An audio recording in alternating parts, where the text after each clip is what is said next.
Okay, sir.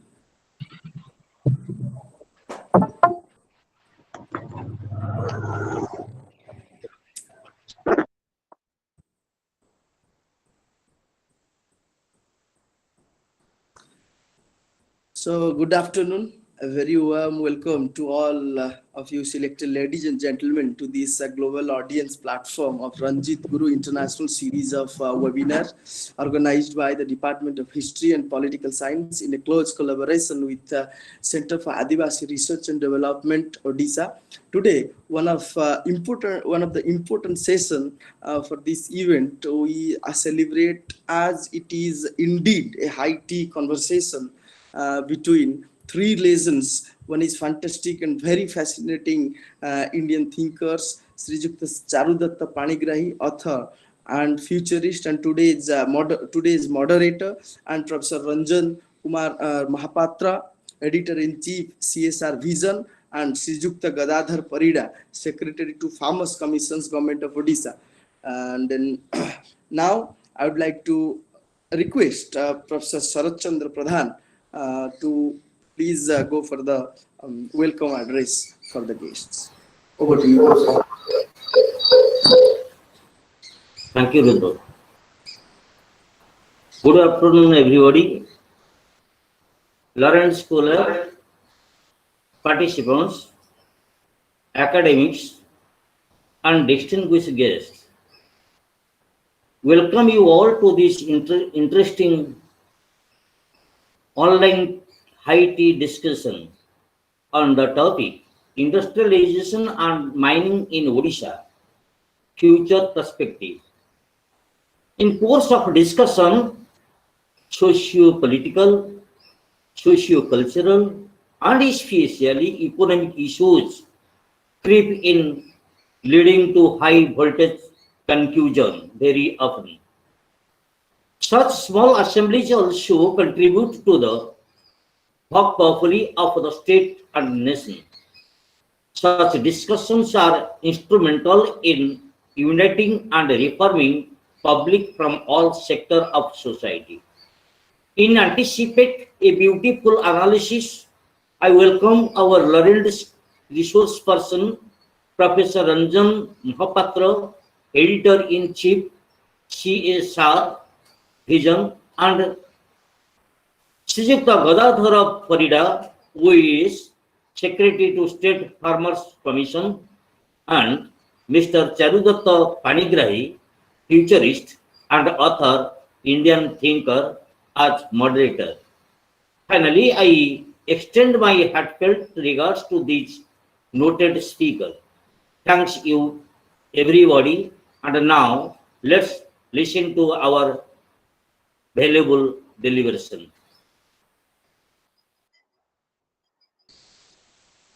Okay, thank you, Professor Sarat Chandra Pradhan, for your welcome address. Now I would like to request Ms. Payal Agarwal for the guest introduction. Over to you, Ms. Payal Agarwal.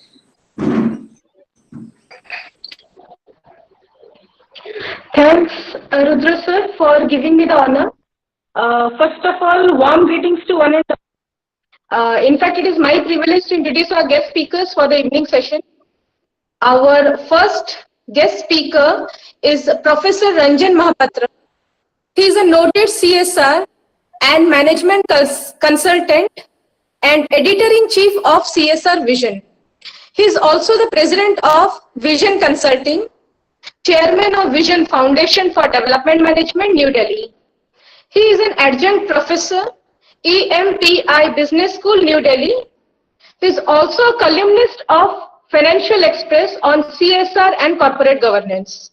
He has about 3 decades of experience spanning corporate, social and management, academics, and consulting. He has been widely acclaimed for his work and has a lot of achievements too. He advised companies on CSR strategies. He has prepared the base document on CSR for the World Bank event, which was titled as CSR Trends and Best Practices. And he has a lot more other achievements too, which are really unending. So, we heartily welcome you to this series of webinar. So your topic as suggested by you is industrialization and mining in Odisha, future perspectives. Our next speaker is Shri Gadadhara Parida. He is an IAS retired, an ex-secretary to State Farmers Commission and Director of Land Records, Govt of Odisha. He is immensely knowledgeable regarding land issues related to entitlement and settlements. While in government, he was a part of ST-SC department. His knowledge regarding tribal development, especially in relation to land and natural resources, is commendable. He identifies himself as a farmer and works at the community level, appropriating land resources for tribal livelihood and development. Sir, your deep knowledge and commitment to work is a boon for all of us. Thanks a lot for connecting with us. Sir, your topic as suggested by you is industrialization and mining in Odisha, future perspective. The topic is common here. I would also like to inform the participant that on this very session, we are again going to witness an online high-tea discussion of the esteemed guest speakers in conversation with Mr. Charudatta Panigrahi. Now, we are already familiar with this name. His talk, which forces one to think with a vision, with a direction, is still fresh. His innovative ideas were amazing. He's a dynamic Indian thinker, a futurist, an author, poet, public policy expert. Sir, it is our privilege that you have joined with us again, and he will also be the moderator during the session. I would also like to make a humble request to the guest speaker to conclude their talk within 15 to 20 minutes so that an online tea discussion can be conducted. So now, after this brief introduction, I would like to stop here and invite Professor Ranjan Mohapatra to initiate his talk. Over to Professor Mohapatra.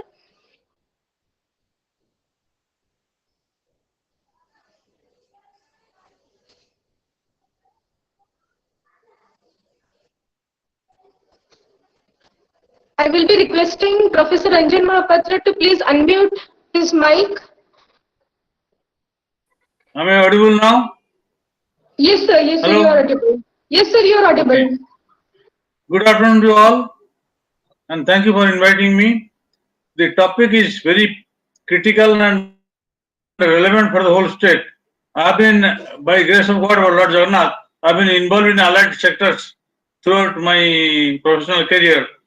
During World Bank assignment, when the World Bank team visited India, Odisha, and they tried to talk to the Chief Secretary on the future of Odisha during 2003, when Odisha was going through a crisis and government of Odisha didn't have the money to pay the salaries of the staff. That is the time of crisis. They were trying to develop an action plan for reviving the finances of Odisha government. That is the time the vision was critical, but the World Bank team was very disappointed after meeting the Chief Minister. And that's the time I was invited to give some input to the World Bank team. The first thing, let me share, Odisha's mining resources are definitely the critical input, but the crisis is not utilizing the potential of mining resources. Let me give some basic statistics. 34% of government of India's resources coming from mining comes from Odisha, but 18% of the government of India's resources come from Rajasthan, a smaller state, but in terms of GDP contribution, Odisha is 4.8 lakh crores, but Rajasthan is 9.29 crores. See, when the resources are double that of Rajasthan, the value addition to economy of India is double that of Rajasthan, that of Odisha. Why so? Why the contradiction?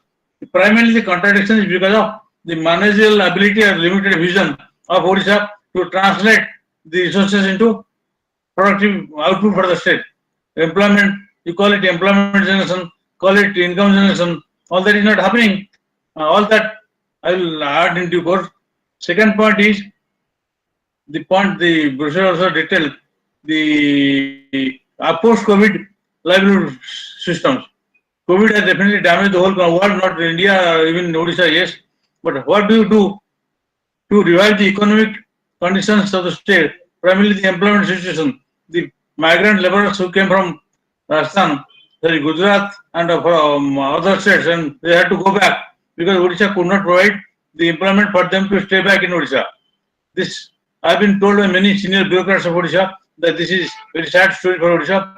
This doesn't talk very well of Odisha. Fine, but what could have been done, or what can be done now also, is primarily a policy direction for creating employment in Odisha. I will connect with Mr. Parida. He claims himself to be a farmer. I have done work on the rural systems through Govt of India, Agriculture and Rural Employment Ministry. The policy recommendation which I have given to Ministry of Rural Development in 2000-2001 is still not being implemented. Otherwise, 17 crore employment per year can be created if the policy is adopted. Narega is the policy opposition of what I had suggested.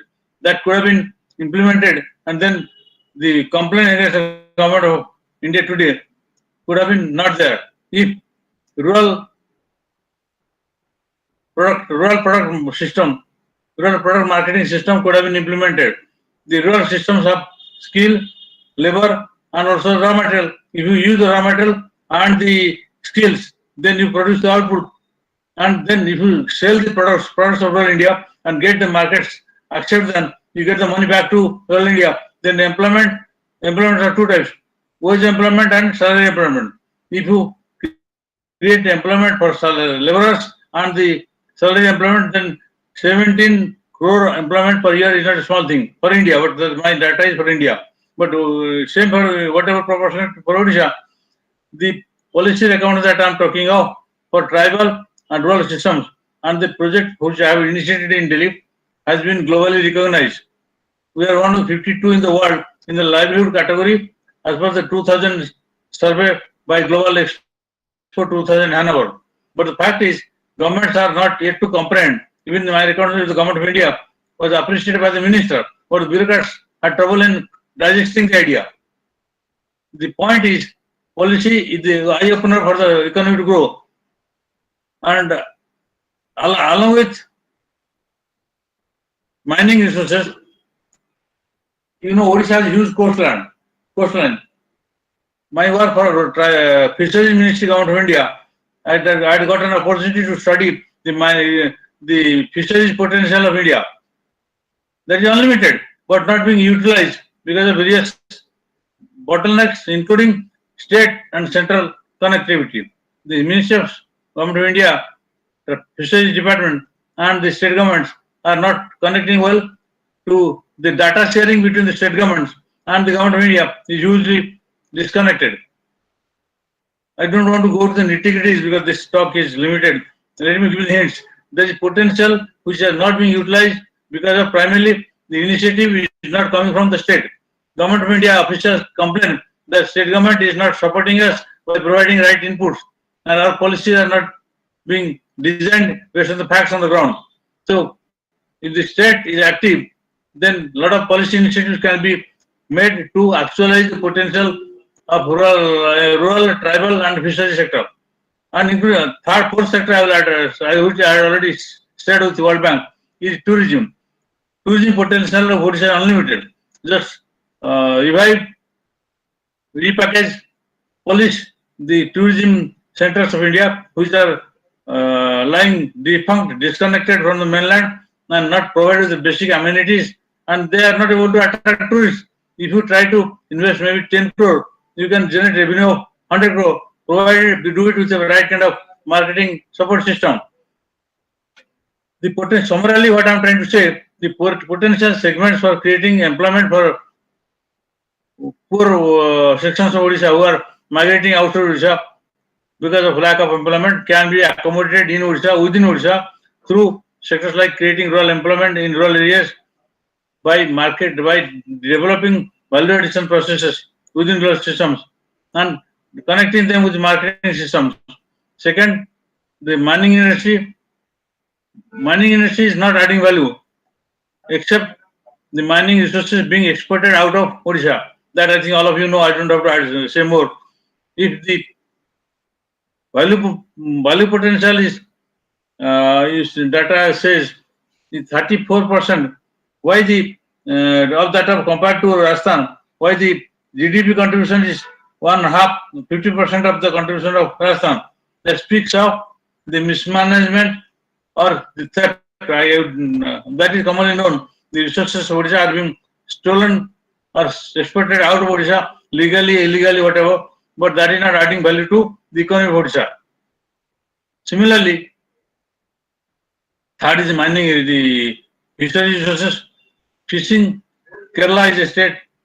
Tamil Nadu, all the coasts, South Indian states are visited. The value addition by fisheries is huge in comparison to Odisha. And Odisha buys fish from Andhra, but not the local fishery system is not being activated. There is also a hitch there. If you don't promote your own products within Odisha also, they will go and buy from Andhra, and there is other technical bottlenecks in terms of transportation, market prices. I was invited a long time back by APICOL, the Agriculture Promotion Corporation. The basic key is for activating any economy is the market pricing. If the farmers or the producers of the product do not know which market can give them the better price than the other, they will not be motivated to produce. So the farmer connectivity to the market can happen only when the market prices are communicated to the producers. That system, that time I had recommended to have a media mechanism to connect the prices of the various markets of Odisha to the producers, so that they can plan their production and get the appropriate prices. The producers, agriculture, non-agriculture, anybody is linked to the price realization by the producer. The recent agricultural policy amendment by Government of India, which is being registered, is essentially hitting at the same point. If the farmers don't get the best possible price for them, they will not be incentivized to produce. And once they are incentivized, the multiple connective benefits will happen, employment will be generated. Now the money is going to limited pockets, the middlemen. That can be disconnected only when the middlemen are disconnected and only producers are connected to the market, the consumers. That can be done only when there is policy support by the government, backed by right kind of knowledge input. Generally, the gap, as per my experience in Government of India, the policy making is not backed by right kind of knowledge input, the research input. That doesn't happen. So policies go here, and in Odisha, the potentials of Odisha is unlimited. But the mindset has to be progressive and to go one step further, not by staying with the history. You should not look back at the past, but look forward to the future. That is possible only if the policy making system is backed by vision and foresight, which is, I find, limited till now. Maybe this kind of debate discussions can inspire more of research, possibilities analysis, and then right kind of policy direction. The domains I sum up is rural agricultural products which can be activated and processed and connected to the market. Second is tourism. Third is fisheries. Fourth is mining, the most critical, that has been bogged by the various illegal activity in mining. Illegal mining is a topic which I had written a long time back. Tell me, even the SAR Commission, which worked on all the mining industry, had recommended a CSR fund creation for 100 crore, which will be created by the contribution of the mining companies of Odisha, and that fund can be used for the development of Odisha in general, but mining areas in particular. That has not gone far. As far as my information, not gone far. Why?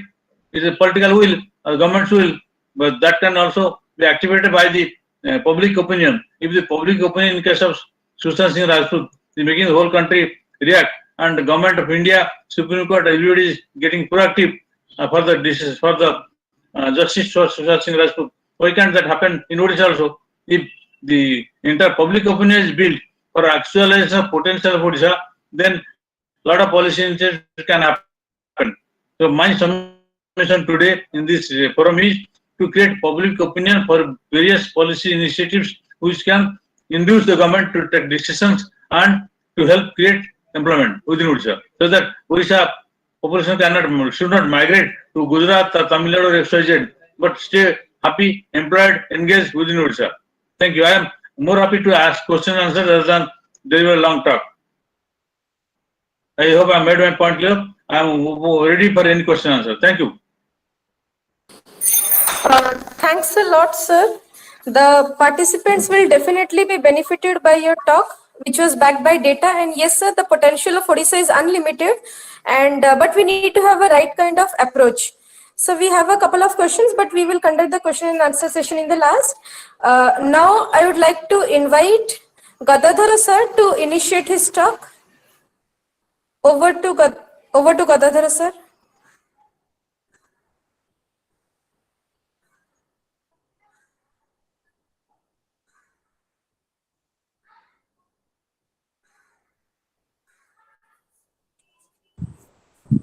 Gadadhar sir, please unmute yourself.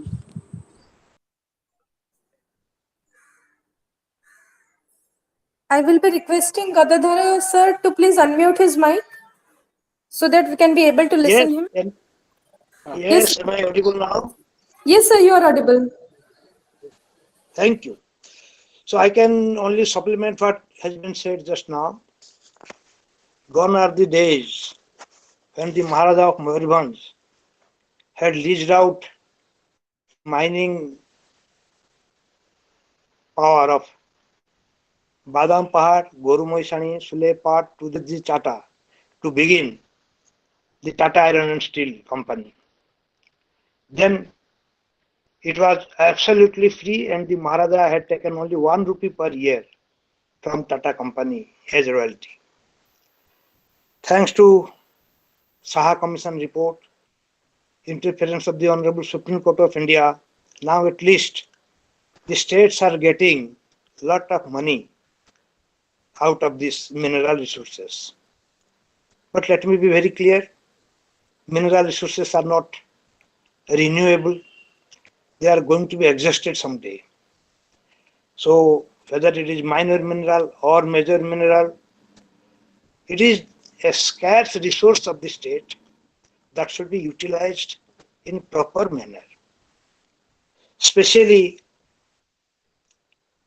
the exploiters, the companies that take lease of the minerals and exploit the minerals, they should be somewhat follow some ethical principles. Like Nalco, which is one of the Navaratna companies of India, they are following one rehabilitation policy for the Nalco Angul project, whereas they are following another principle rehabilitation policy for Nalco, Damanjodi or Koraput, whatever you may say. The Angul project that is more liberal, more ouster friendly compared to Koraput. And if this is happening in case of a Navaratna company, what can we expect from private companies who are doing their very best to make more profit and at the cost of the people of the area, like what has happened most part of Odisha previously. In Goru Moisani, Badam Pahad or Sule Pahad, the minerals have been exploited, now they are dead mines. But the people, they are suffering because of the exploitation, over-exploitation of the mineral resources, and the company has earned profit, the people have earned their misfortune. We should be very careful in exploiting our mineral resources. That will someday, this will definitely be existed, and the people of the area, mostly again tribals, because it is God's gift, we cannot do anything about that. It is the area where the tribals mostly live. That is the area where the mine bearing areas, like what has happened in our Koraput district or all over India in Chhattisgarh area. They are the mineral rich areas, mostly predominantly inhabited by tribal population. And they are not in a position to fight for their rights. They are somehow persuaded, at times cheated, and ultimately once the Gram Sabha is over, their voice becomes voiceless. In such a scenario, we have to be at least pro-tribal, pro-land oustees, those who have been ousted from their paternal property, paternal villages, just because we can exploit the mines and minerals. The same story happens in case of our Panchpat Mali. Only 4 persons wanted to be rehabilitated, they were left back.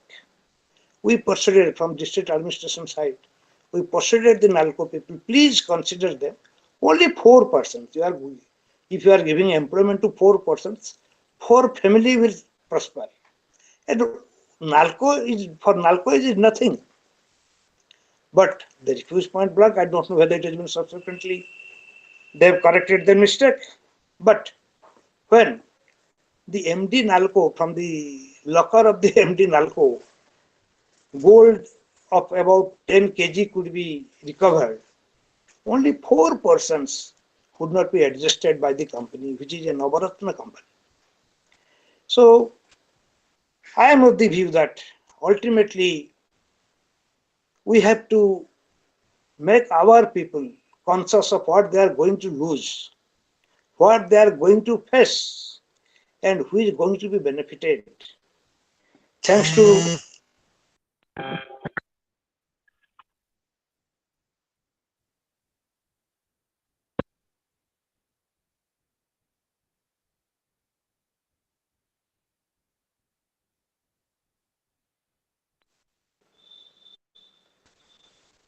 hello, am I audible?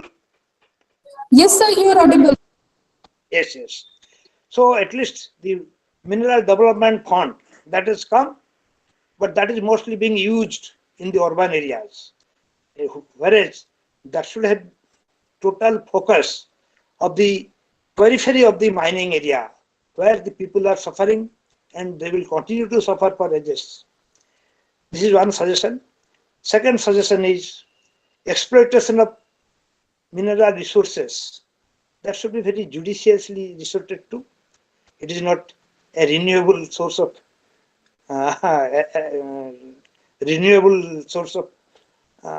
resource, so that whatever we may use, we can again get it or create it. Once it is exhausted forever.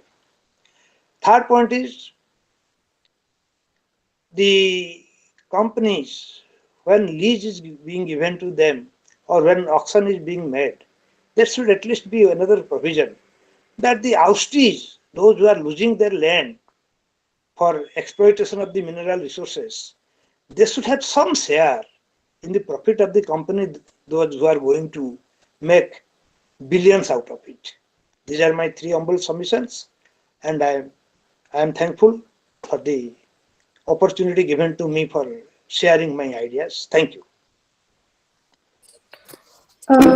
Thanks a lot, Gadadhar sir, for supplementing the topic. In fact, it was more than a supplement. Now, I would like to invite Mr. Charudatta Panigrahi to conduct the session further by initiating the online discussion. Over to Charudatta sir. Thanks. Thank you, Payal. Good afternoon, everyone. Somastanku namaskar. It's actually wonderful to have such seasoned people, those who actually work, talk about the work. But before I start the session and before I also speak for about 5 minutes on this topic, let me ask all of you, are you here for this session well prepared? Are you willing to listen to the hard facts of industrialization and mining in Odisha? Are you willing to take this forward in your own circles? Say, for example, now we have 42 people attending this webinar now. So do we get the promise that at least 84 people will know what has happened about this and what has been the discussion about the issue after this webinar is over? If it is not that case, then what happens is discussions remain discussions.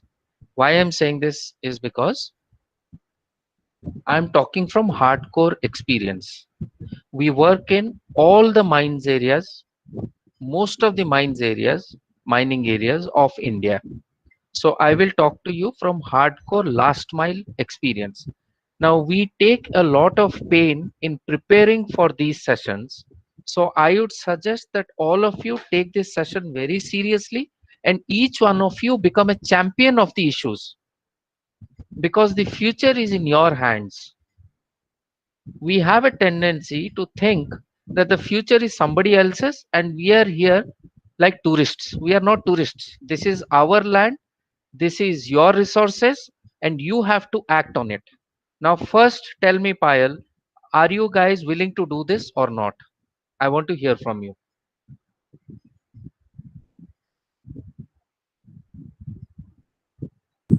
Hello, sir. Ms. Payal Agarwal is not for 5 minutes. Okay, Rudra, Yes, sir. you people should be championing this. Yes, sir. Yes, and the questions that you ask will reflect your seriousness and Yes, what you're taking from this talk, yes, right?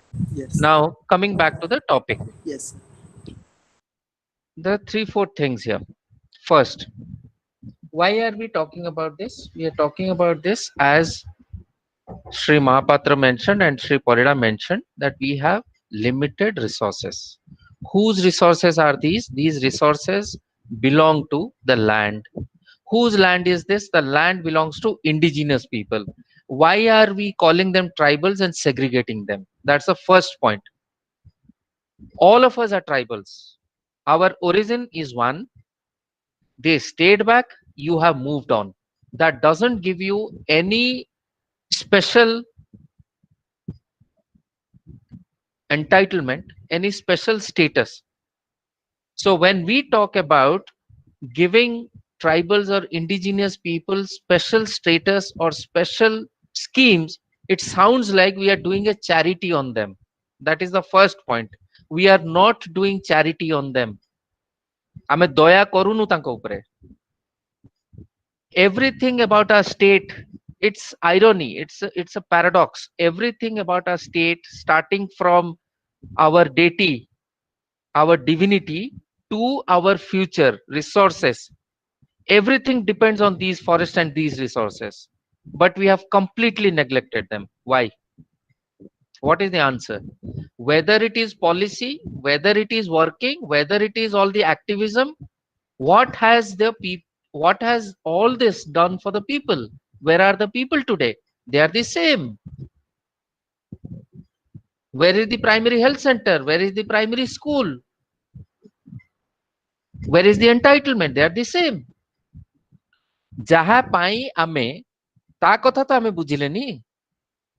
ଆଉ ଏ policy ଆଉ ମୁଁ କଣ କଲି, ମୁଁ ହେଇକି କେତେ ଦିନ ଆଉ ମୁଁ କରିବା? ମୁଁ କିଛି ନୁହେଁ। I am just a cog in the wheel. ମୋଠୁ ବହୁତ ବଡ ହେଲା ମୋ motherland. My motherland is the biggest. ମୁଁ କିଛି ନୁହେଁ. So that is the premise on which I will spend next 5 minutes. ପ୍ରଥମ କଥା ହେଲା, এটা মনে রাখিথান্তু, your all youngsters, your faculty members, remember that our contribution to the national GDP should be at least 6% by next 5 to 10 years. ଆଉ ତା ଭିତରେ ସେଇ GDP ରେ ଯଦି if we are the steel capital, aluminum capital, whatever, we have everything, so we are everything's capital. So our contribution straight away, खाली गोटे steel जदि sector निया जाए, that our contribution by 2030 is hardly any time.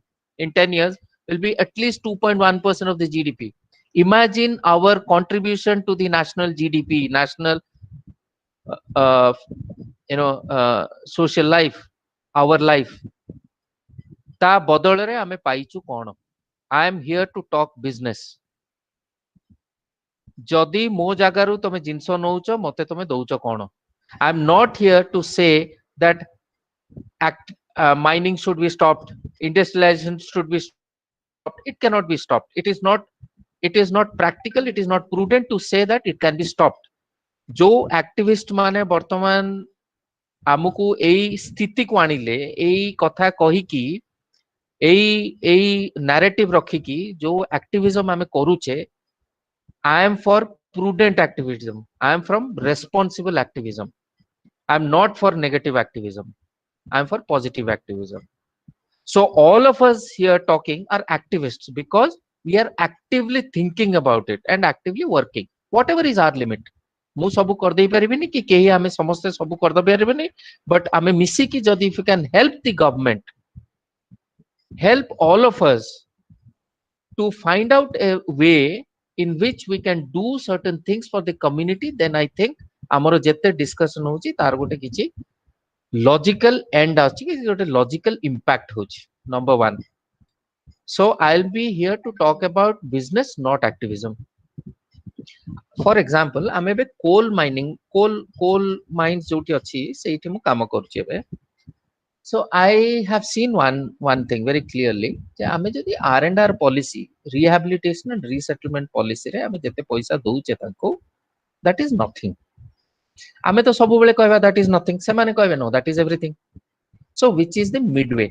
जते बेले आमे कोनोसी गोटे assessment करू, जते बेले आमे R&R assessment करू किबा compensation assessment करू, आमे काहे कि we are giving so much of importance to gram sabha. We are giving so much of importance to gram sabha because everybody in the community would be involved in the discussion, and then you will know what is the loss, intergenerational loss बोले हमें जो कहू जे आमे जमीटा देई देले जे तमे मो पुओ को चाकरी देई दबो, that is not the compensation which is equally remunerative. That is not a quid pro quo, that is not a compensation which is equal. So equal composition koti habo kiye calculate karibo? So we have to take that responsibility. So the point that I'm trying to make here is that civil society ବର୍ତ୍ତମାନ ଓଡ଼ିଶାରେ ଆଉ ନାହିଁ. Civil society କହିଲେ କେହି ଆଉ ବୁଝୁ ନାହାନ୍ତି. Civil society doesn't mean NGO work. NGO work is not civil society work anymore because NGOs work in projects. ବର୍ଷକୁ ବର୍ଷ ପ୍ରୋଜେକ୍ଟ ମିଳିଲେ ମୁଁ କାମ କରିବି, ପ୍ରୋଜେକ୍ଟ ନ ମିଳିଲେ ମୋର କମ୍ୟୁନିଟି ସାଙ୍ଗେ ସମ୍ପର୍କ ନାହିଁ. That is not what I am trying to tell you. Civil society is all of us together. ଆମେ କେମିତି ଆମର voice, where is the civil society pressure? ବର୍ତ୍ତମାନ Parida sir for so many years has been working କୋଉଠି जोठी mining होउची, जोठी mining affected लोक रहुचंती, mining affected villages रे last mile रे काम करूचंती, किंतु तांको सहाय्य करिवा पई हमर ए जो ग्रुप अछंती आपण 10 जण वॉलंटियर पठेबे कि काली जिबे पिला माने जाई कि सेट गोटे असेसमेंट करिवे, गोटे भलो स्ट्रांग actual factual report गोटे लेखि कि we can give it to the government. Please don't blame the government for everything because government needs support. The collector, sir was himself the collector. The collector needs capacity building. The collector's office needs capacity building. They have limited people. They cannot write good proposals to access good schemes from government of India. For example, semane secretariat को भलो report पठेई पारुनती, तांको पाखे बेलो काई. सेमाने तो field रे community लोकों संगे रहिबे, specifically for people like Parida sir जो माने कि एक्टिव कलेक्टर्स, सेमाने कम्युनिटी संगे रहिबे, सब बेले टूर रे जिबे. सो तांको सपोर्ट करबा पई young people who are technically qualified, who are technologically qualified also, who can write reports, who can email, who can be online, who can provide him the support that is required in the 21st century. Sei support ta jodi amo bhitru 10 jana ei group ru baharibe au kahibe je nai ame support karibu, then we know that civil society is doing something concrete.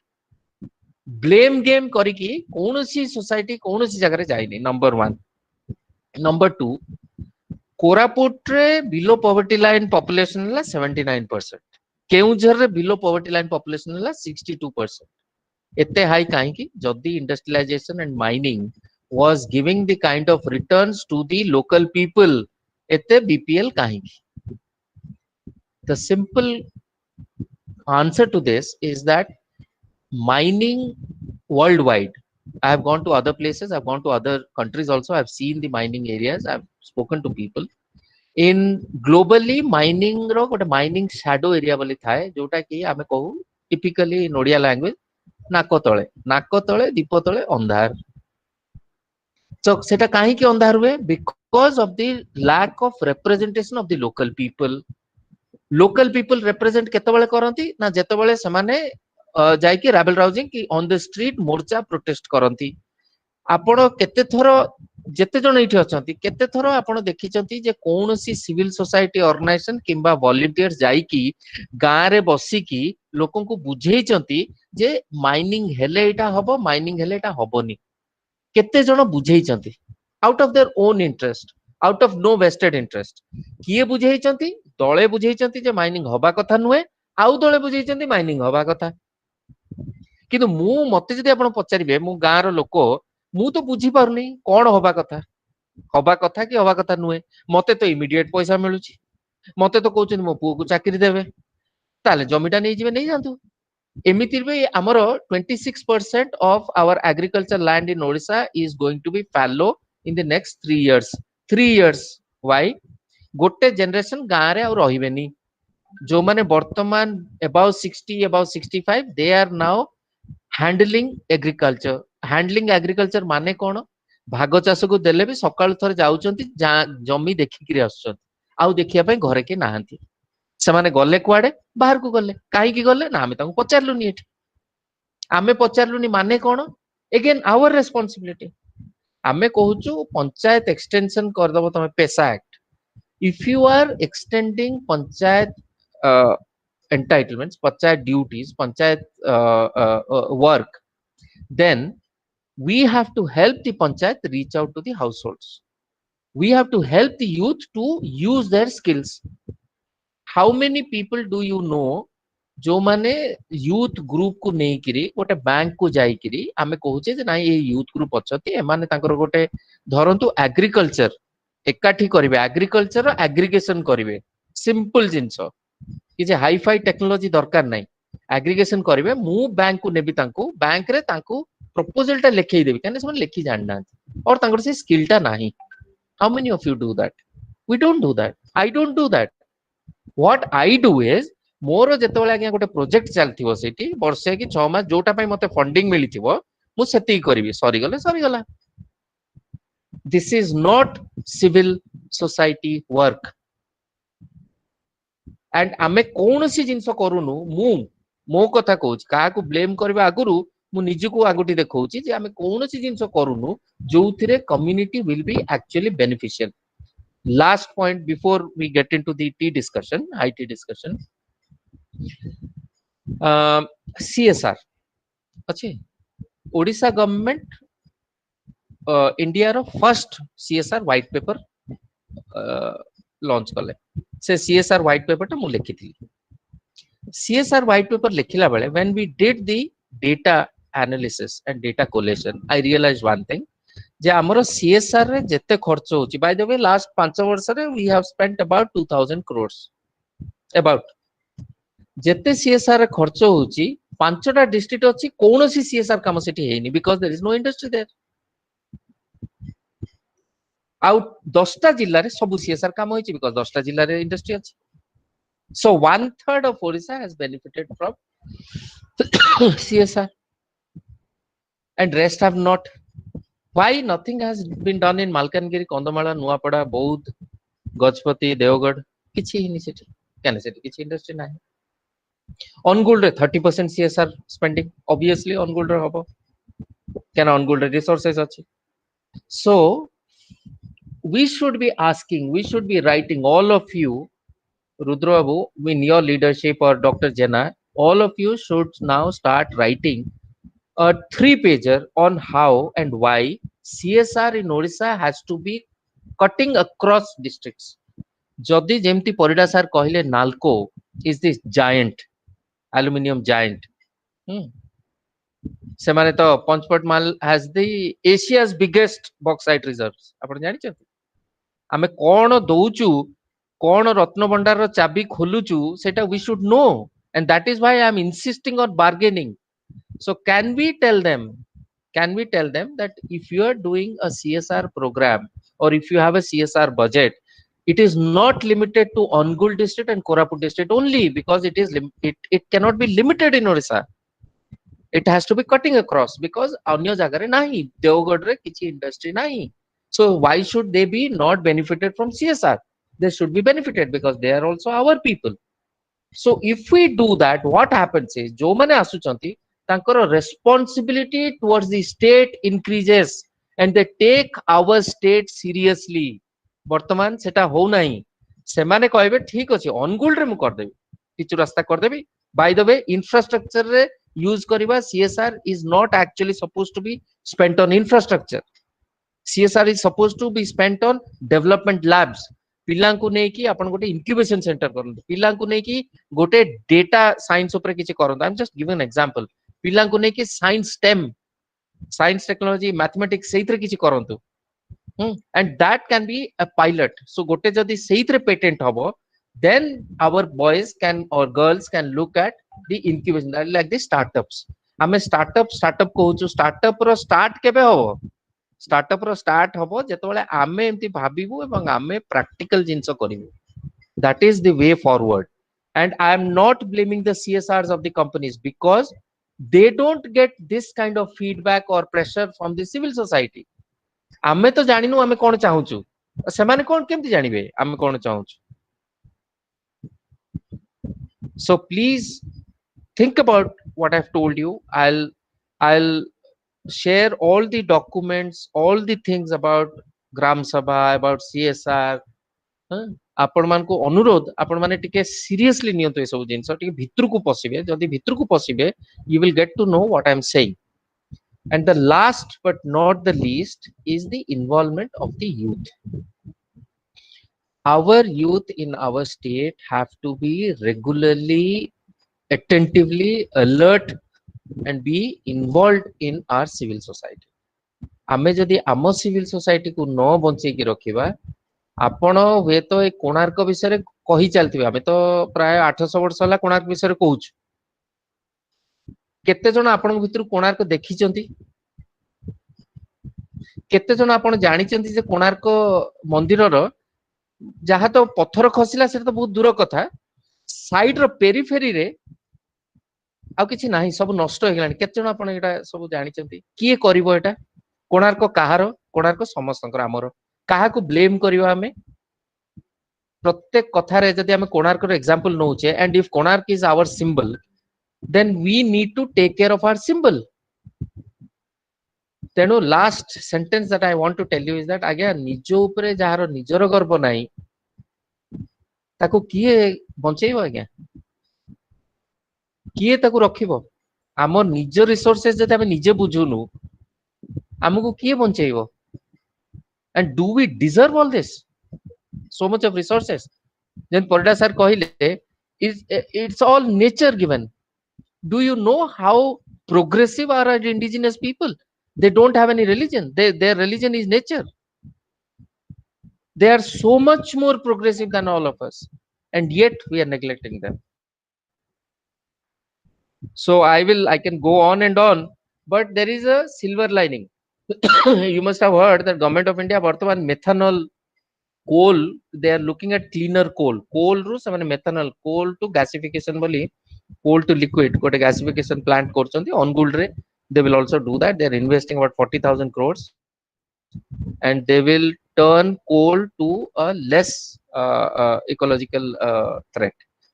So that is one. And I also want to tell you that I have heard that Jawharlal gote Aditya Birla Fashion and Retail boli semane gote Sansad Gram ଯୋଜନା ଆଦର୍ଶ ସଂସଦ ଗ୍ରାମ ଯୋଜନା ଗୋଟେ ଅଛି, ଆପଣ ମାନେ କେତେବେଳେ ପଢିବେ, model village, ସେଇଥିରେ ଗୋଟେ ସେମାନେ କାମ କରିଛନ୍ତି କଣ ଭିଲେଜ ଏମ୍ପାୱରିଂ ପ୍ରୋଜେକ୍ଟ. ମୁଁ ଶୁଣିଲି ସେଟା, ଜାଣଟା ବେଶୀ ଦୂର ନୁହେଁ. Form a group, go and see what is happening. I am not saying no to your reading, but what helps is actually going to the ground and working. Make this as a project work. ଆପଣ ଯାଆନ୍ତୁ and ask your institute, your college or your university to give you a certificate, to give you marks for this. And that is how we'll all be involved. Odisha is the future of India. Remember this. Thank you so much. And I think it's now time to go to the high tea session. So I will start off with Sri Mohapatra. You have said very pertinent and very relevant things, Sri Mohapatra. So what do you think should be our way of involving our civil society in policy formulation? If you could give some ideas about this, sir.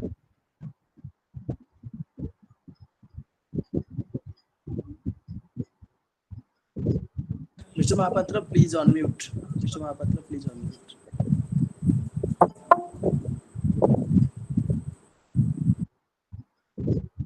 Mr. Mohapatra, please unmute. Mr. Mohapatra, please unmute.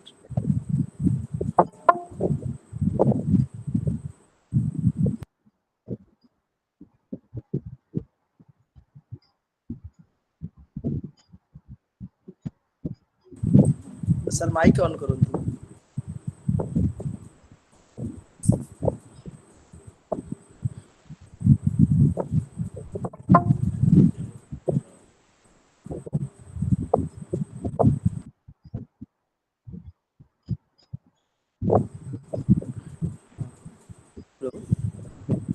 Ranjan Mohapatra sir audio टाकू unmute कर दो yes Okay, done. Am I audible now? Am I audible? Yes, sir. Okay, good. See, Yes, sir. Yes, sir. You're audible. As an example, I had submitted a proposal, the idea for setting up a regional tribal product marketing system in area. That time I was working for KBK area for Government of India, Minister of Rural Development and Tribal Development. The minister हमारे Odisha के हैं. I don't want to take names. He is the minister from Odisha. He was cabinet minister rank, and he can do anything. And it is also his vote bank support. I had given a presentation. This project will give you political mileage as well as creating huge employment in KBK areas. And you can make it a larger project KBK and also Jharkhand and all the allied tribal belt of this region. And the project was only about 10,000 crore, and that could create employment by processing all the tribal products. For example, I had also done a project in Bolangir. Bolangir have 125 jungle products, which has huge potential for rural employment generation. But their project, can you imagine jackfruit? 5,000 tons of jackfruit is getting wasted every year in the Bolangir forest. I had done analysis. Jackfruit is a raw material for not only fruit jam or jelly, but also a chemical which is produced out of jackfruit can be used as a pharma industry, and that raw material is highly valuable for the pharma industry. Can fetch about 10,000 rupees per 100 gram of that chemical which is produced out of jackfruit. But then they no support. And government policy की बात हमने इसलिए किया था कि जब government को पता चलेगा क्या क्या पोटेंशियल है, देन दिमाग इनका खुलेगा. इनको जानकारी नहीं होता. Then this, sorry, I don't want to talk against all everybody, but the fact is government works on policies without adequate knowledge input about the possibilities. So if 5,000 ton का jackfruit पूरा बर्बाद हो रहा है, what is the potential loss? So why say Odisha shows are the potentials by not admitting, acknowledging and realizing possibility. जब तो हम अपने औकात को पता assess नहीं करेंगे, then हम काम नहीं करेंगे. 10,000 crore का budget for a cabinet minister is not a big deal, but the minister is बहुत बड़ी चीज हम नहीं कर पाएंगे. जिसको political benefit दिखता है, rural tribal employment दिखता है, and the idea is वो सारे बेकार जा रहा है. जब बेकार जाते हुए चीजों को हम encash कर सकते हैं, so why don't we do it? So my answer to your question is, if we create this information to the public and the civil society organizations rise and they mobilize the government, the public opinion बनता है कि हमें ये चीज चाहिए, then government will be bound to act, and then maybe 10,000 crore का budget बड़ी बात नहीं है. I was basically trying to replicate Amul. Amul अब क्या है? इसे ग्लोबल प्रोजेक्ट. अमूल का कॉन्सेप्ट को मैंने एक्सट्रापोलेट किया है. जैसे 122 की बात हमने किया बलांगीर का, देयर में मेनी मोर. और कमोडिटी को हम इकट्ठा करेंगे, प्रोसेसिंग करेंगे, मार्केटिंग करेंगे, वो काम प्रोफेशनल करेंगे. But that project can be owned by tribals.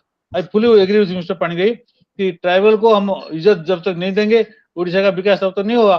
Orissa हो, देश इंडिया भी हो. ट्राइबल को हम अलग नहीं रख सकते हैं. इनको SC/ST करके अलग नहीं रख सकते हैं. They have to be respected for their merit and their potential that they carry. But then we are not doing it. So you are very true. जब तुम youngsters को academic institution को as a catalytic agency mobilize नहीं करेंगे, they will not do what they can do. They can do a lot. Academic institutions cannot only be limited to helping boys and girls to produce BA, MA degrees. They have to be participating in the civil society movements. That's not happening. And maybe Mr. Jena, Dr. Jena and others can get into the mainstream activity by connecting the policymakers, decision makers, and the public through the knowledge input that public can carry and mobilize the government. So my answer to your specific question is the academic institutions and the youth, the students can participate in the process of transferring knowledge to the public, and by default that will influence policy making in the government. जब तो policy making नहीं हुआ, क्या cabinet minister government of India का 10,000 करोड़ का project approve नहीं कर सकता? Which can benefit the tribal area population of the entire belt, including Odisha, and his vote bank, he comes from the same area. इसको समझाने के लिए थोड़ा धक्का चाहिए. बेसिकली हमारा पॉलिटिशियंस धक्का मार होते हैं, धक्का मारने से क्या काम होता? आइडिया सही हो तभी धक्का चाहिए.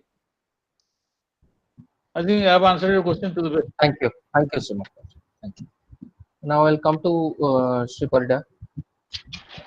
Hey, you are working there. I mean, you have spent your lifetime working for the indigenous people, our indigenous family.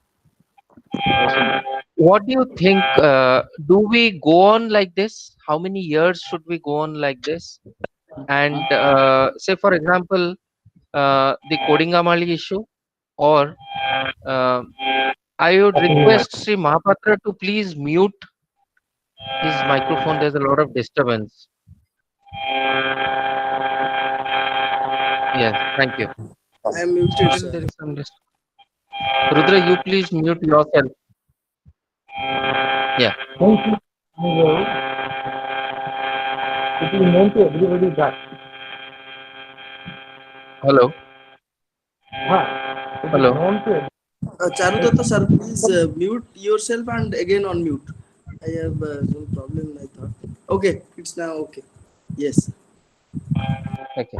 So my specific question to Sri Parida, what do you see? How do you see all of us getting involved in issues like Kodingamali and Kutia? You have worked so much for having Kutia Panchayat back in Odisha, and you have been working in Kodingamali issue. What do you think should be our role? Yes, it's a nice question. Charity begins us at home, then it goes spread. It has a spread effect. Regarding whether it is Kodingamali or Kutia, they are all core and corrupt. But our problem is, whenever we are trying to do something, immediately it is being given a political color. That this man is criticizing government, the party in power, so let us do something to defend him. Or let us thank him that he is having political ambition, so he is trying to motivate people and trying to attract people so that he can have a political future. Even though it is known to everybody that I have no political ambition whatsoever. But politicians are politicians. They are having the maximum say in the present context, mainly because, as you say, our civil society has not started taking strides. I may defend things of this kind. We are in Koraput. We have one small institution known as Mohapatra, and another institution, Senior Citizens Assembly. So normally we sit and discuss, but when it comes to going to the field, getting the ire of the party in power or forces that be, most of them they get that. Even when we wanted to walk the distance from Pottangi to Tadiwalsa, to rediscover the road that was constructed in 1870 by the Britishers before the Khunti Ghat and Khalil Ghat to have in existence. So nobody was willing to walk hardly 15 kilometers. Yes, they may be branded as something different. In such a scenario, what we need is united with God. We have to join hands. We have to sacrifice our present for a while so that our future generations can live peacefully, happily, prosperously. This is so easily said and actually done in the field or in practice. My view of God. Hello, Parida sir. I hope. Hello, Parida sir. Please, I hope you have some problem on audio. You are not audible clearly. Your voice is breaking and there is some sounds.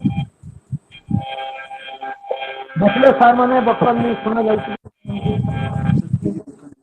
So please reconnect yourself. You are not properly audible.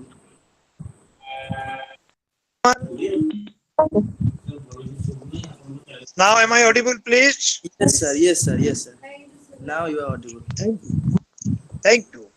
It is my rather suggestion that we are not prepared to face the ire of our friends, relations, or the forces that be, those who are powerful, vested interest group. They will not normally allow you to raise your voice for someone whom they have been exploiting for ages. But this is not a new thing. This is not a new thing. History has recorded all such things. But we have to somehow think of spending our present so that our future generations can prosper. We are trying our best in a small way. As I was telling, I don't know whether you are able to hear that. There was a road constructed by the Britishers in the year 1870 when there was no Sunki Ghat, no Salur Ghat, but salt was necessary in Jaipur kingdom for use by the common people. So bullock carts, in those days there was no lorry motor, so salt used to come in bullock carts. And this British assistant agent was staying at Koraput. He had the good sense to construct a road, as you know, Bethi Bagari. I think you understand these two area words, where you are forced to work without any payment, without any food. You have to carry your food, you have to work there for days together, if necessary for months, and come back home empty-handed without a pie. So that is how that road was constructed, so that salt can come to Jaipur kingdom or Jaipur Jamindari area, and the only agricultural product that was surplus in this area was paddy, either in shape of paddy or in shape of rice. They will take back it to the plains of then Bajagapatam district. That road is considered vital for our Kutia group of villages because it will reduce the distance from Tadibalsa area, our last villages adjoining Andhra Pradesh, with their block headquarters, Tahsil headquarters at Pottangi. It is only 15 kilometers. Now they are going to Salur, from Salur to Pottangi, a distance of 60 kilometers plus, and a whole day is lost. So we wanted to survey that road again, whether it can be revived. And when we wanted some volunteers, so nobody came. Fortunately, I had one retired revenue inspector with walking problem. He accompanied me with two laborers. We walked the way. This is our situation so far as Janmabhumi, Matrubhumi, etc., whatever you are calling. Bhai bhai boli jate mu dakili, kehi to sunile nahi, jawab no dele kehi, whatever, e word sab kuha jaichi. Even seguଡାକ ଏବେ ବି ହଉଛି. ଏବଂ ଆମେ ଯୋଉମାନେ feel କରୁଛୁ that we have a few years left. We can use it for the betterment of our state or betterment of our area or betterment of our people. It is time we have to come out in open and do whatever we can do for them.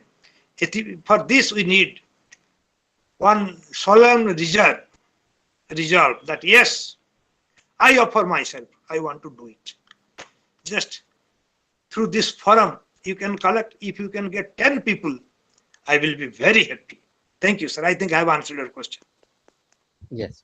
And related to this, Sri Parida, we also want to know more about the agriculture involvement, because now one of the cases where we don't know how to collect the mining worth is an area which needs to be thought about.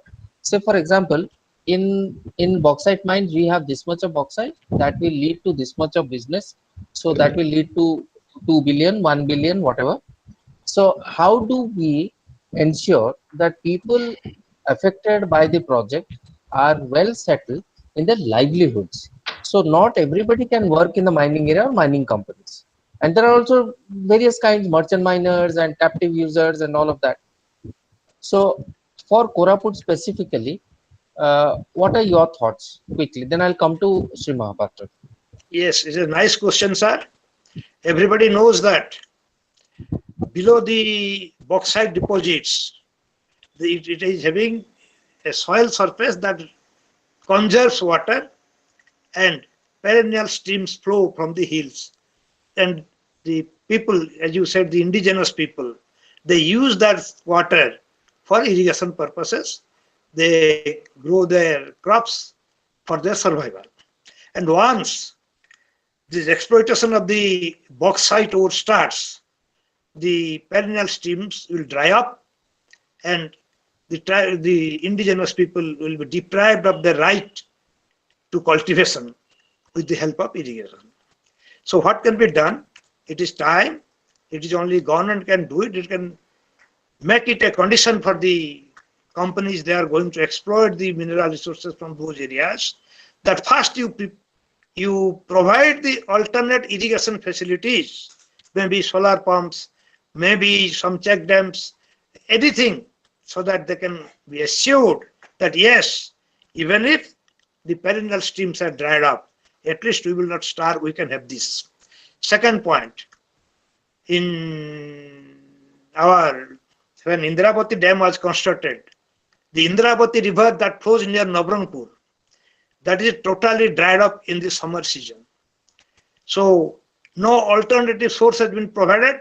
Somehow they fooled the people by saying that we will at least sink 300 shallow bore wells on the riverbed or near the river, so that you can have perennial water for your cultivation purposes. It has not been done, and I am pretty sure it will not be done. So that when the Balimala Dam project was being constructed, there was a road from Machkund via Kunda Kamberu to Chitrakunda. You will see the topographic map. It is written, path follows the river. So there was, when the dam was constructed, there was a proposal in the project report that an alternative road will be constructed, provided to the people. It was not done. And now we are spending hundreds of crores in constructing a Gurupriya Setu, etc. That could have been constructed in those days, and 50% of the cost would have been borne by the government of Andhra Pradesh as per the agreement. So now coming to our Koraput district, Kodingamali or Kutia or the indigenous people's problem, they are going to suffer because the developed countries, they are not producing aluminium because it leads to some toxic material that will be ultimately residue, and that will create problem, health hazard for the people of the area. I don't think whether it has found place in the project report, etc., but that needs to be addressed. And regarding the financial viability of the people, when we are providing alternate houses first before the family is ousted from his original land, Why can't everything be prepared accordingly? Whatever benefits he was getting here, when he is leaving his village, the same facilities will be provided to him in his new place. Same irrigation, same land, not only money, because money will be spent our all, it is the policy everywhere. Whatever you give in your left hand, take it back in your right hand. You provide toddy shops, sell of liquor. The people are lured to become addicts. So whatever money they get, they spend it before they know that they have become paupers or beggars. In such a scenario, as you said, sir, the responsibility is we have to make the government conscious. And I have a feeling it is not that government is unaware of these problems, whatever I am speaking now. Government is well aware. It is recorded, but they don't have the political will to do it. Because once our indigenous people, they become prosperous, they become financially better off, their vote cannot be purchased with a bottle of liquor and a 500 rupee note. I am very sorry. This is something I should not have raised in this forum, but this is my feeling, sir. I am not likely to live long.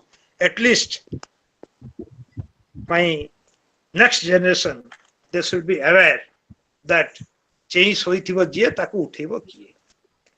Anyway, this endeavor that you are making here is laudable. I appreciate it. And if some people join hands to do something, I will be very, very happy. Thank you, sir. Thank you. Thank you so much.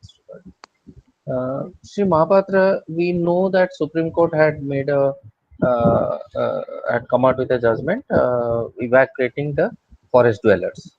So vacating the forest dwellers, but that was again stayed back. So they have done a stay on that.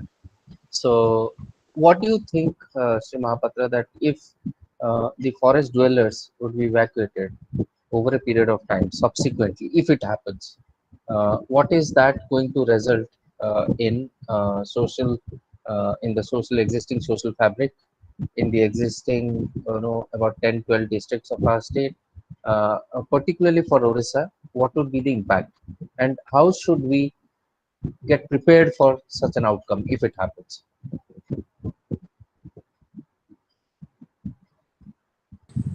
Mr. Mohapatra, please unmute. Mr. Mohapatra, please unmute yourself.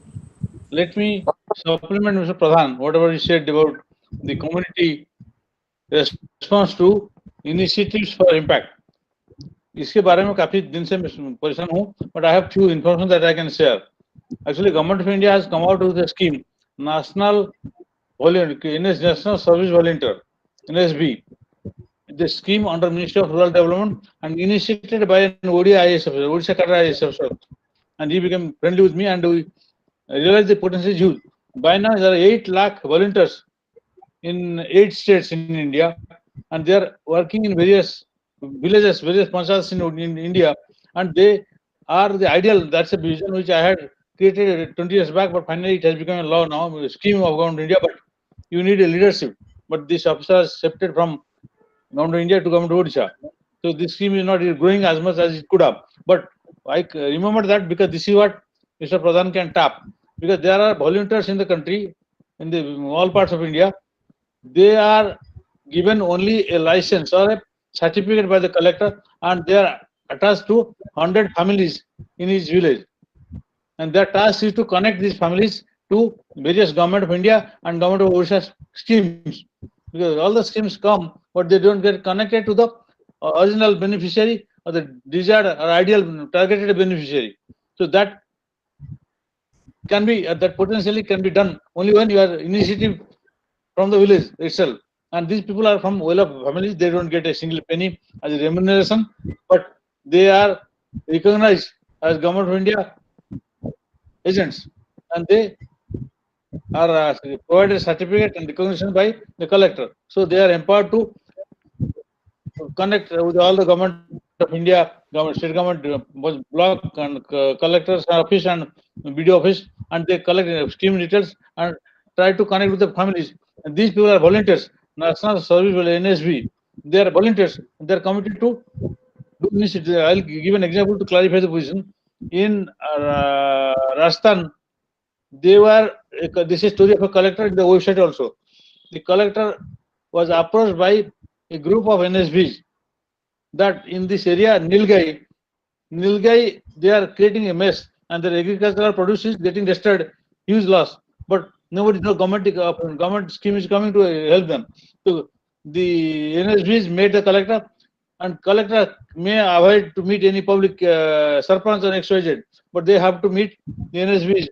The NSBs came out with a proposal that we don't need any money from the government, you just help us administratively and we'll create a system that all the nil guys will be from the fields, and that was immediately implemented by government and collector, and collector himself participated in the activities of the NSB, and that saved over 100 crores of agricultural produce being wasted. What I'm saying is this kind of community initiative, which is not happening otherwise, can be possible only when these NSBs who are affiliated to government can be part of your system. Number one. Number two, appreciating the potential of the retired employees of Government of India, PSUs and state government. I have been trying to convince government to create a scheme of mobilizing the volunteers willing to work for the society. That has not been happening. So I have planned to create a scheme under the banner of my Vision Foundation, and I will connect all these retired employees. There are 20 lakhs people are retiring every year. Government of India, Government of State, and PSUs all put together. These people, once motivated, mobilized to engage in community development activities based on the scheme, the skill, education, and commitment to do good, a lot of impact can be done. But they need to be guided, supported. That is the plan we are working on. I hope I will connect Mr. Patel in due course. This is the supplement, the 2 points I want to make, and I answer your question about the displacement of the tribal people from their homeland. This is absolutely dangerous idea, because you are trying to commit a blunder of getting the fish out of water. If you want to do any good to the fish, don't let the fish come out of water. So the tribal people are more happy in their tribal areas, they're in the forest. They know how to live, how to benefit from the forest conditions. And second, if the forest dwellers are made to leave the forest areas, the forest conditions will be more seriously affected, damaged than they are in the forest areas. They have developed from generations a mutually beneficial relationship. Forests are good for the tribals and tribals are good for forest. So let them be there. And if they come out, they will not fit into the urban situations and become a liability for the urban situations and damage themselves. So this is not at all a good idea for the holistic and sustainable development. Briefly, I have answered the question, Mr. Panigiri.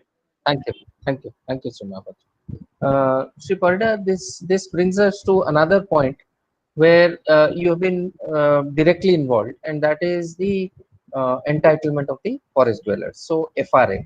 When we come to FRA, a lot has been said, a lot has been done.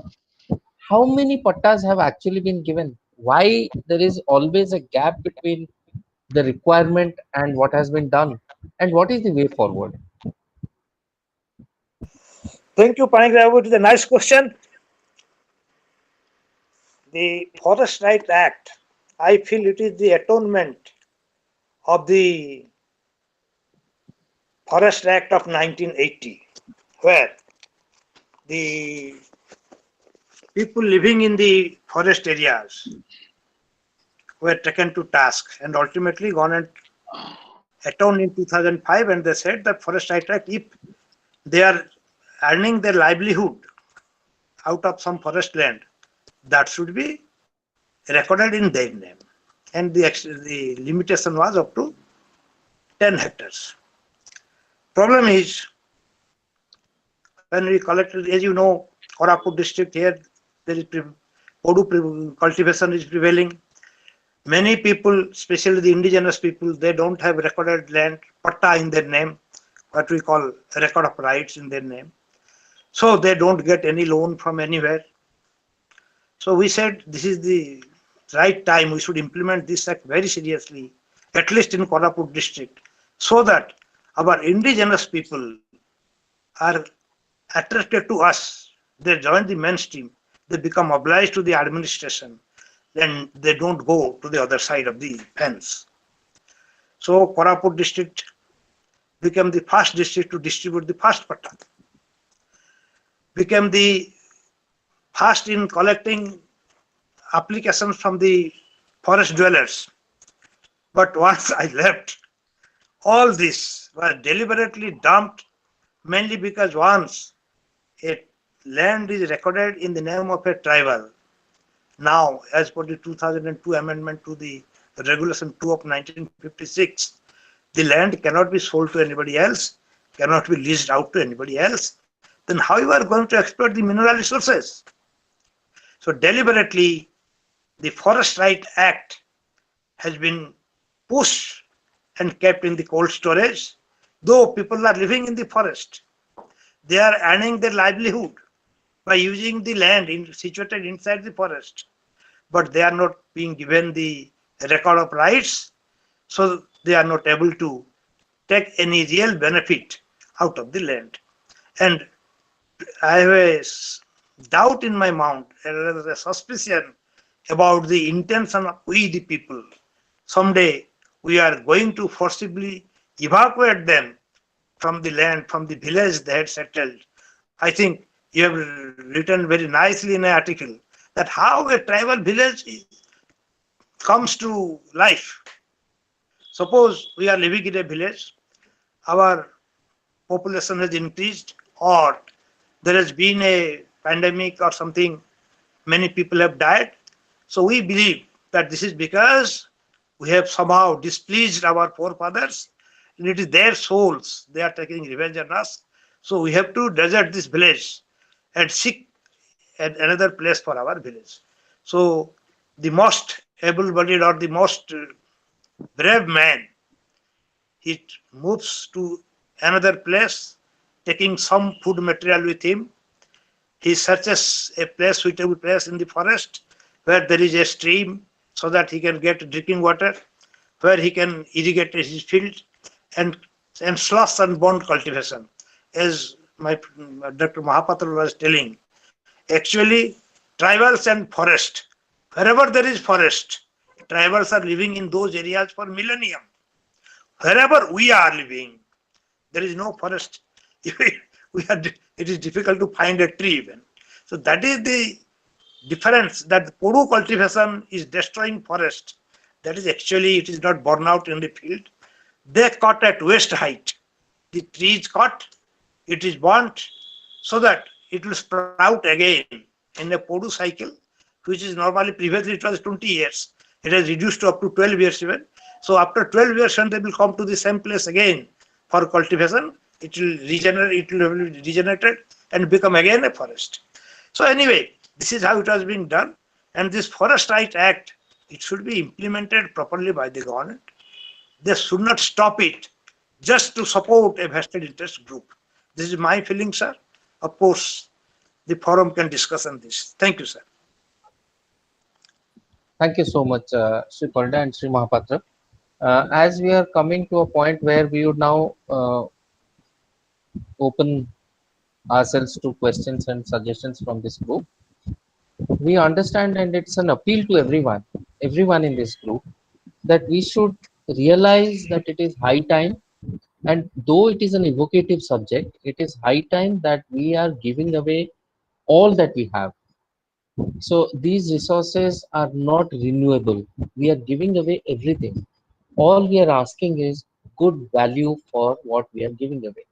So we are asking for a good business plan. And this good business plan is, of course, a plan which will give priority to the ecology, to the environment, to the social aspect, and to the economic aspect. So there are the three aspects, and one cannot do a plan without any one of them missing. So we cannot think of a holistic development or a comprehensive development without these things. And why are we discussing about all this, and why do we have seasoned professionals, thinkers, and doers like Sri Parida and Sri Mohapatra? Is because we want all of us to be on the same page, and we want to create a platform where we are looking for advocates. That is why Sri Parida has been appealing to each one of us here to join him in his crusade. And this crusade, mind you, is not activism. Please don't take this as any kind of activism, or rather negative activism. We are probably pro mining, but pro responsible mining, pro responsible industrialization, where the industry or the mining company or the government or the civil society and all of us understand that this is not a charity that we are doing to the community. It is our responsibility. It is what we owe them. We owe them. We are indebted to the community. And we cannot go on calling them tribal and keeping them at arm's length.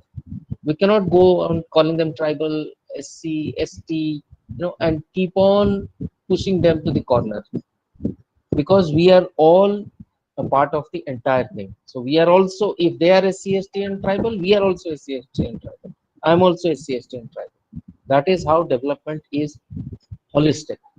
Don't use these jargons irresponsibly. Holistic, comprehensive, inclusive. What is inclusive? What does inclusive mean? Inclusive means I go and live with the indigenous community in their village to understand what their plight is. It is not about any, you go there to do some work and you're more interested in photo shoots for your annual report or for your brochure. It is about what you actually do there. So whether it is a bund, dam, water harvesting, agriculture, what is that concrete that you are taking to the community? Now I would open the conversation to all of us. Please, let's have your questions, suggestions, thoughts, whatever you have. And I would again request Dr. Bikram Jana, to see if we could have a logical extension of this talk that we're having. Can the students or can anyone be interested in volunteering? Can they go to mining areas? And now that Sri Parida is there, can they go to Koraput? Can they help his team in whatever way? That is for the next level of discussion, to crash out the details. But please keep this in mind so that it becomes a real work for all of us and not only a talk in this platform. Thank you. Now we are open for questions and suggestions, please. Thank you. Now I would like to request Mr. Shubham Das for take the questions.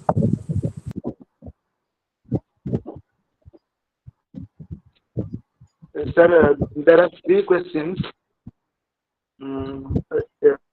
These questions are common questions. I'm reading out three questions. Then each speaker will be provided a few minutes to put their observation on these questions.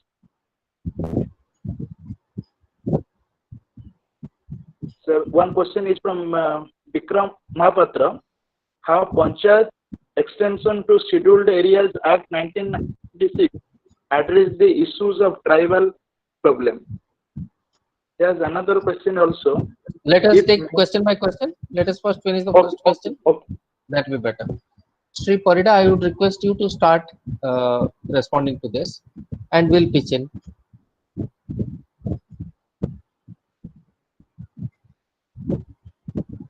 You're muted, actually. Please unmute yourself.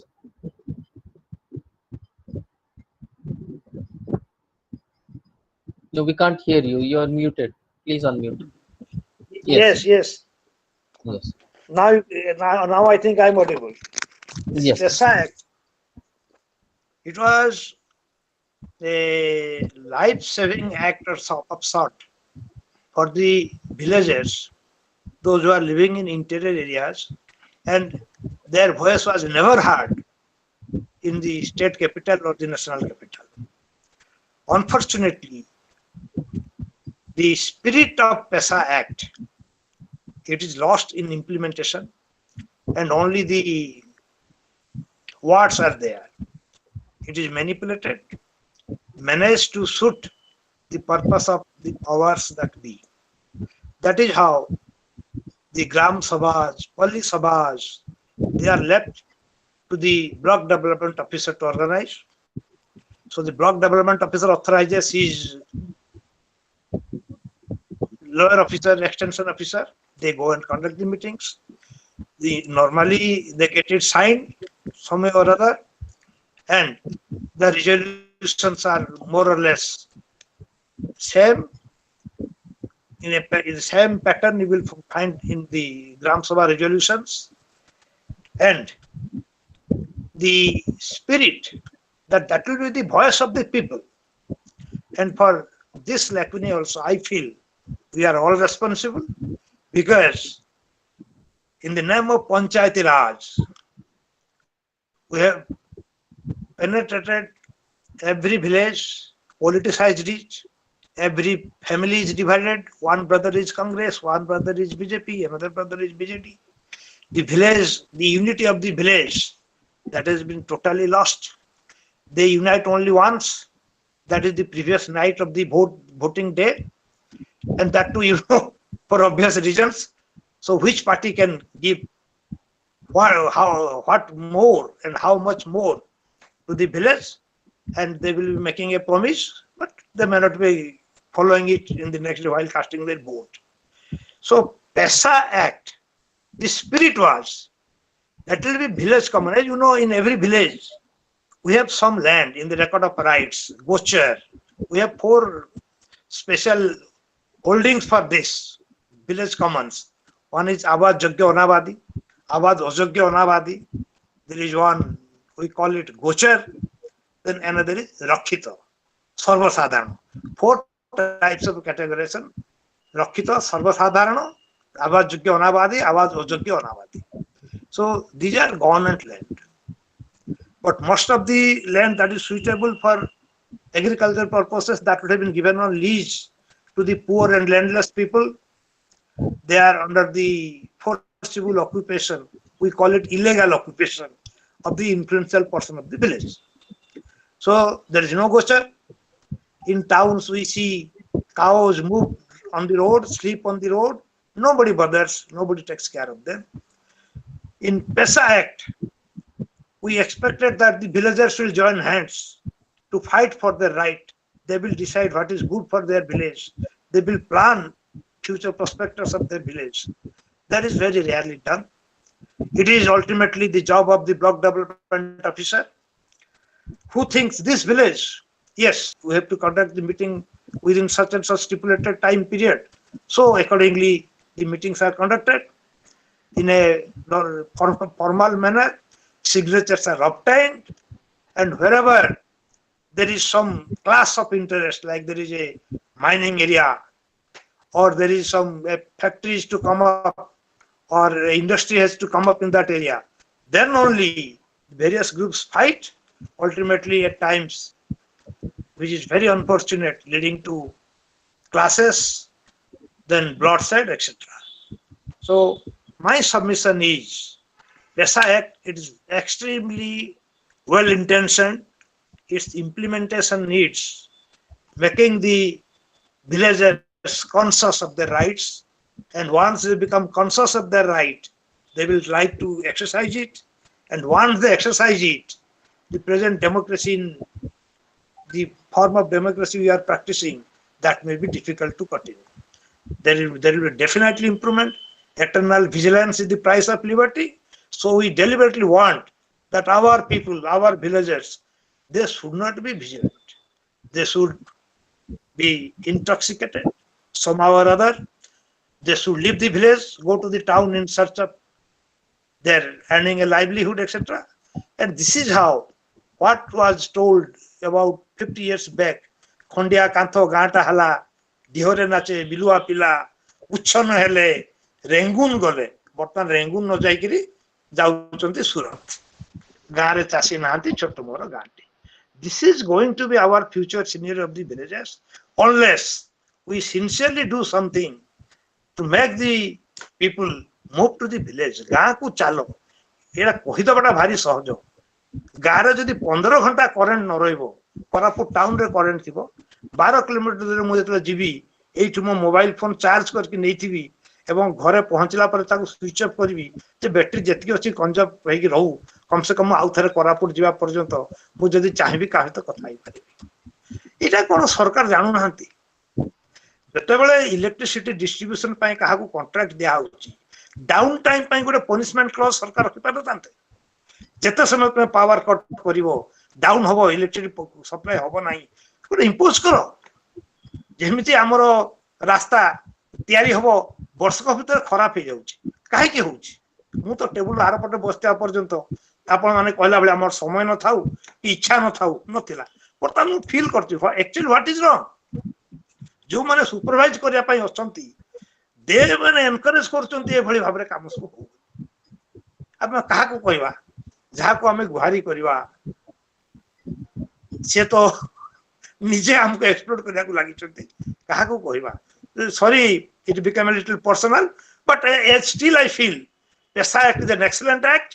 We can make the people conscious so that they can exercise their right properly, and then things will definitely improve. Thank you, sir. Would you like to say something on this, Mohapatra, or should we go to the next question?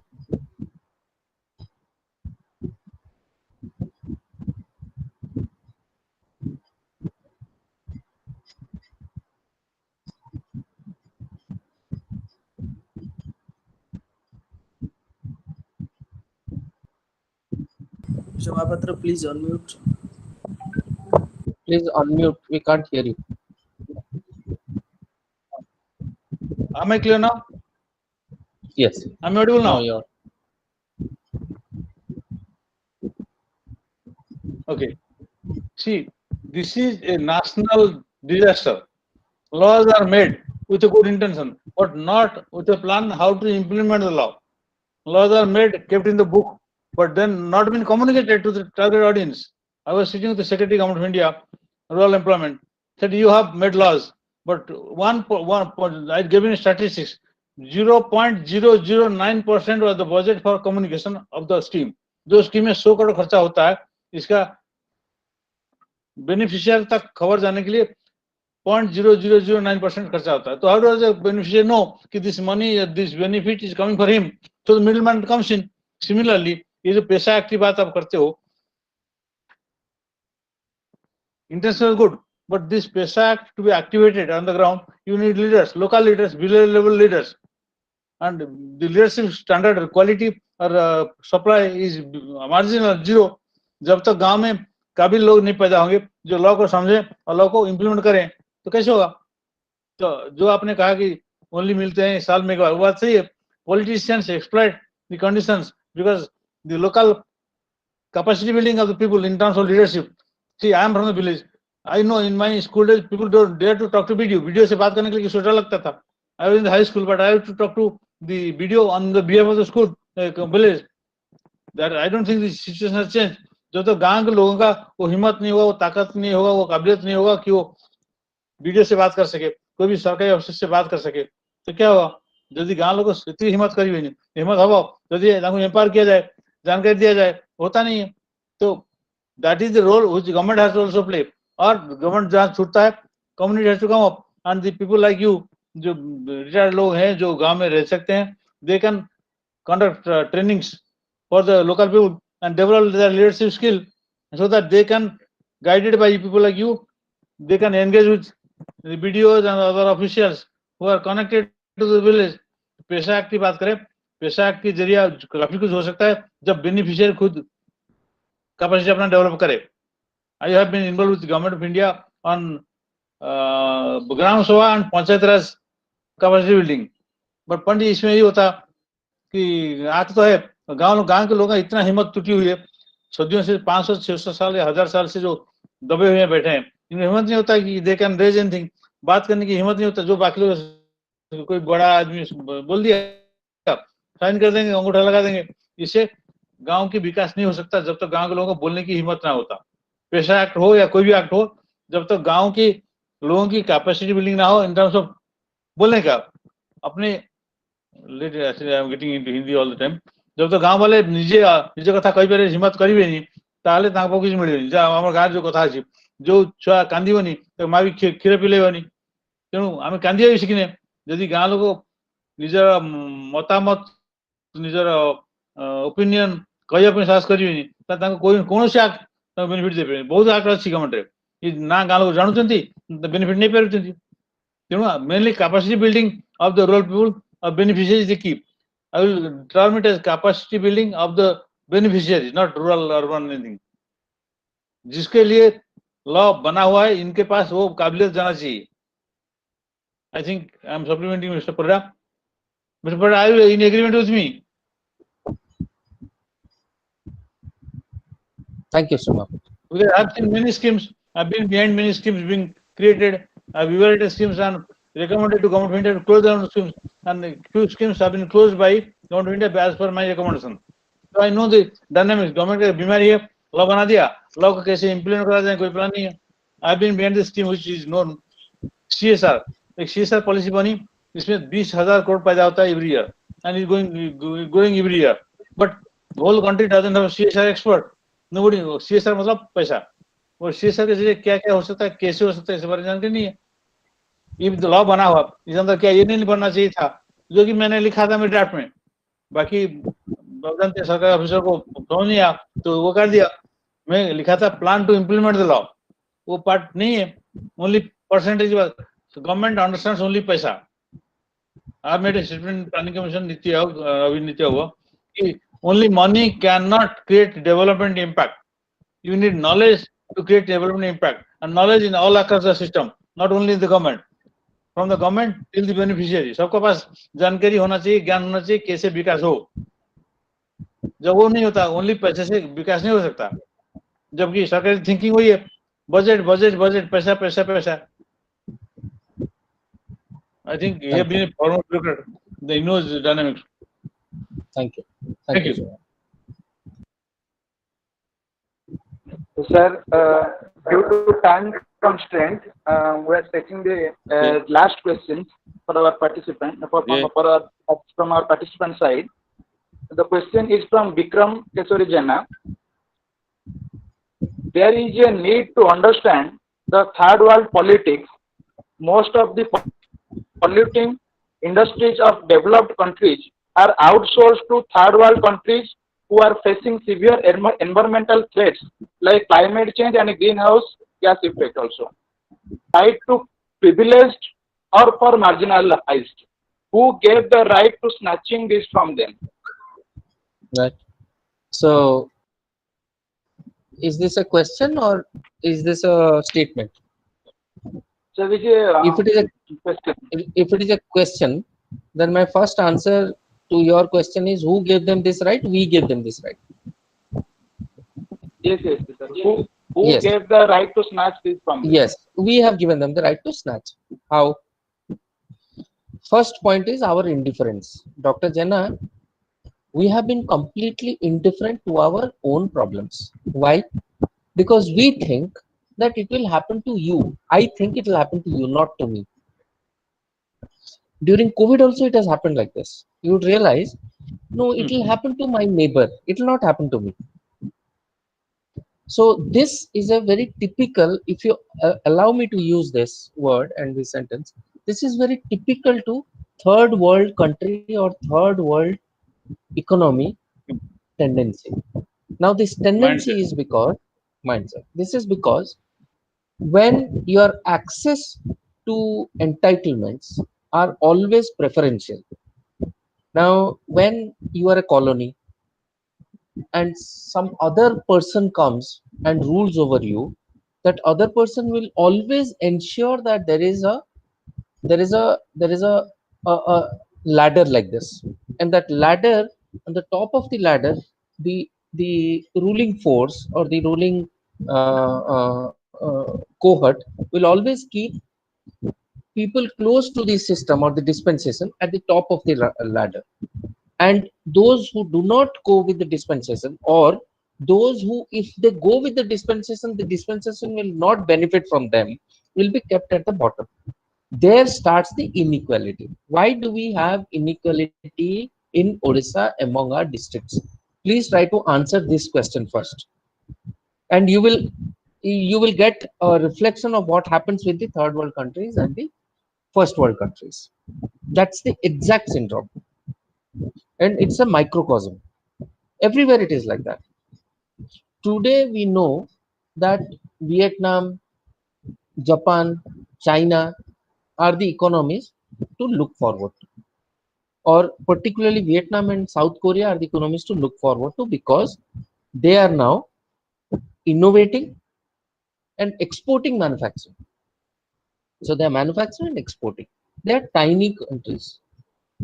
Vietnam will be slightly bigger than undivided Koraput. Now, why they are doing this and why they're able to do this? They're able to do this because of the education system. The education system lays a lot of emphasis on research and development. How many patents have been filed from Odisha in the last 30 years? I can count on my fingertips. In the name of IT and in the name of technology, please try to understand what our youngsters are doing in Gurgaon, Pune, US. What are they doing? What is their work? Are they creating anything? Or are they doing the same thing over and over again? We now want, Dr. Jenna, we now want creators. That is the answer to the third world and the first world disparity. That is the answer to the disparity resulting in poverty. We have to don't. So the point is, what is our statistics? What if I am supposed to give a PowerPoint on the role of literacy in the development of Odisha? What will I say? My literacy rate is this much, male this much, female this much. What is literacy? What does that literacy mean? Is it signing, or is it putting a thumb impression, or is it speaking a few lines in English, Hindi and Odia? Is that literacy? Have you ever gone into the details of what kind of education are we giving to our children? There lies the difference. We know that this has been the legacy. This has been the disturbing legacy of haves, have-nots, or exploiters and exploited. What is that we need to do now? How do we go forward? We go forward if we actually give the education that is required to produce in the economy, and that production in the economy should not be limited to only 10 people or 10% of people. In the mining industry, do you know there are not more than 70 to 73 Odia entrepreneurs who are involved? All the other entrepreneurs are not from Odisha.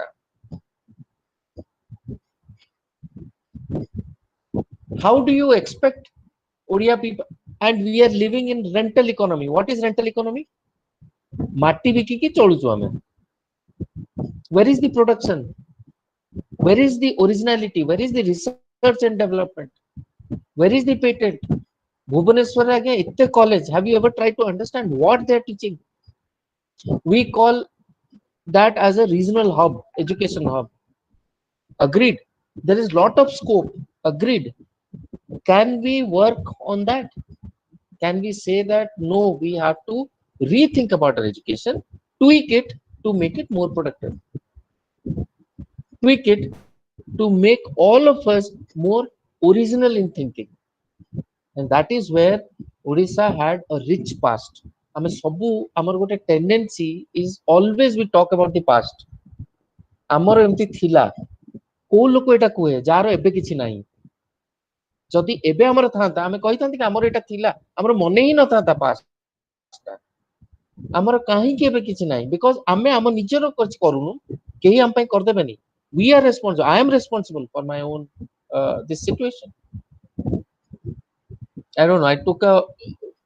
I mean, it's a long answer to a short question, but there are many things that can be discussed under this question.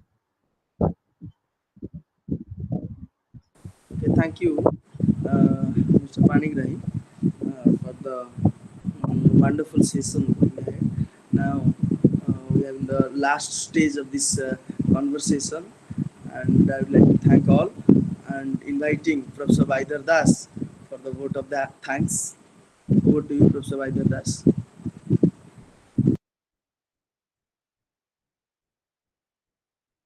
Am I audible?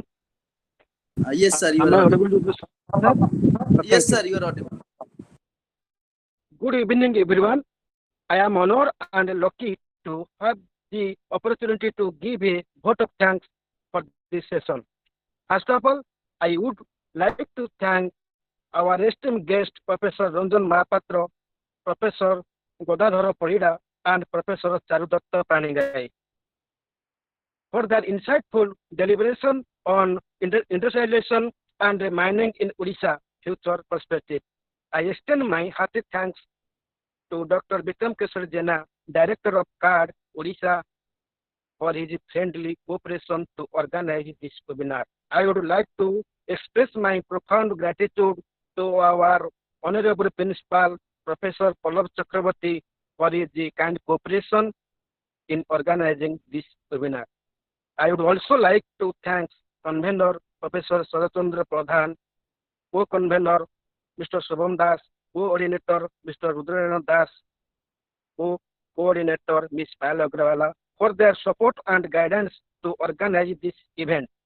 I am happy to express vote of thanks to all the participants, including lecturers, professors, student delegates, and others civil society members who have made this webinar a grand success by sparing their valuable time with us. Thanking you all. Now the meeting is concluded.